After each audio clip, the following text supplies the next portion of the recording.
सबको जय श्री राधे। दोस्तों, आशा करती हूँ आप सब स्वस्थ होंगे।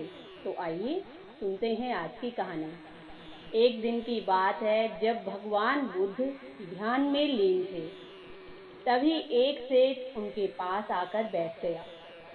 जब भगवान बुद्ध का ध्यान पूर्ण हुआ, वो अपने ध्यान से उठे तो सेठ बोला, भगवान, मेरा मन बहुत दुखी रहता है, बहुत अशांत रहता है। मुझे अनेक प्रकार की कामनाएं सताती रहती हैं।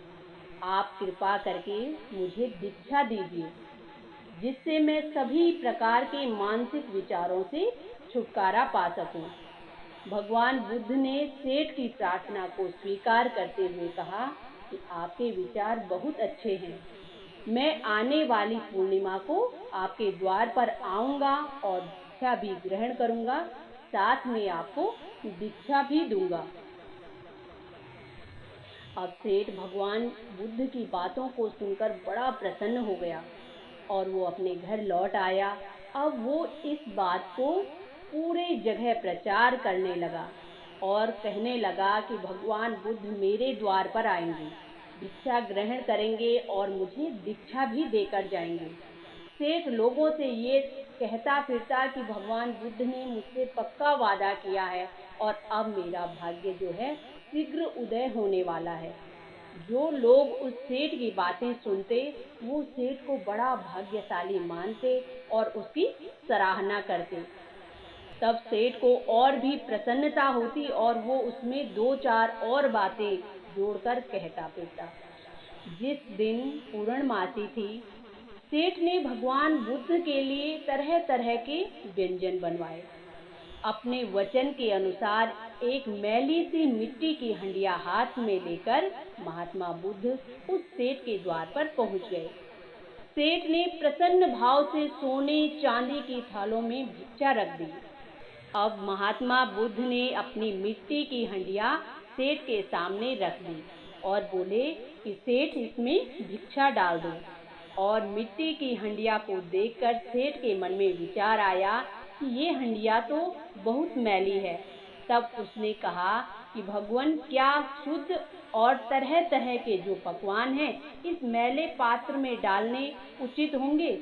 आप कृपा करके ये हंडिया मुझे दे दें, ताकि मैं इसे भली भांति साफ धोकर आपको दे सकूं। तो भगवान बुद्ध ने कहा कि ठीक है, जैसी आपकी इच्छा। तो वो हंडिया भगवान बुद्ध ने उस सेठ को दे दी। सेठ ने हंडिया को भली भांति साफ धो दिया। फिर उसने उसमें भगवान बुद्ध के लिए जो व्यंजन तैयार किए थे वो रख दिए।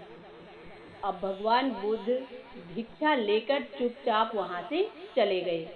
सेठ की दीक्षा प्राप्ति की अभिलाषा जब कुंठित हो गई तो बिना दीक्षा उसका सारा उत्साह क्षीण हो गया। उसने जाते हुए भगवान बुद्ध को पीछे से आवाज लगाई और कहा, भगवान, मुझे दीक्षा तो देते जाइए। लेकिन भगवान बुद्ध ने सब कुछ सुनकर भी अनसुना कर दिया और वहां से आगे बढ़ते गए। ये देखकर सेठ का मन बड़ा क्रोधित हुआ और वो आसपास की जो खड़ी भीड़ थी उसको लक्ष्य करके कहने लगा कि ये तो सरासर धोखा है।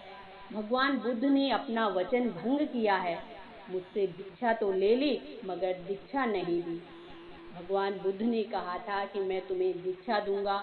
अब इस प्रकार सेठ को बड़ा गुस्सा आता है और वो तुरंत अपनी घोड़ा गाड़ी मंगवाता है और उसमें सवार होकर महात्मा बुद्ध का पीछा करने लगा।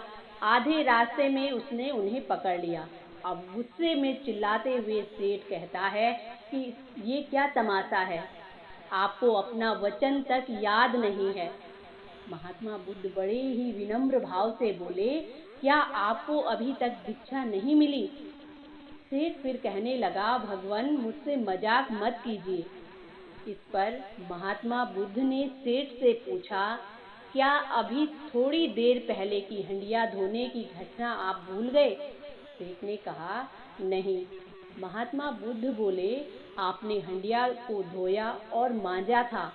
सेठ ने कहा, हाँ बिल्कुल ठीक है, मैंने आपकी मैली हंडिया को धोकर और मांज कर ही आपको भिक्षा दी थी। तो भगवान बुद्ध बोले, क्यों? फिर सेठ ने कहा, क्या स्वच्छ और तरह तरह के व्यंजन एक गंदे और मैले बर्तन में डालने उचित हैं? इस पर भगवान बुद्ध ने सेठ को समझाते हुए कहा कि क्या पवित्र दीक्षा एक कुपात्र को देनी उचित है? पहले अपनी आत्म शुद्धि करके पात्रता पैदा करें। बस आज इतना ही पर्याप्त है आपके लिए।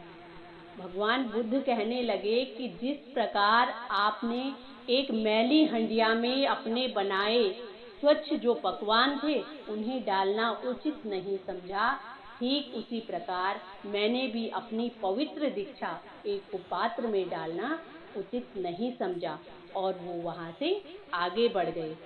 सेठ अपना शर्मिंदगी भरा मुंह लेकर थोड़ी देर वहां पर खड़ा खड़ा सोचता रहा। फिर वो चुपचाप अपने घर लौट आया। सेठ को समझ आ गया कि भगवान बुद्ध का कहने का क्या अभिप्राय था और वो अपने किए हुए कार्य पर पछताने लगा।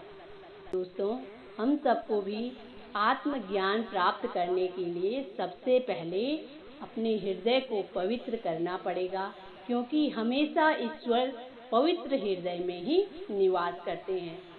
तो दोस्तों, ये थी आज की कहानी। आशा करती हूँ आप सबको भी पसंद आएगी। इसी के साथ जय श्री राधे।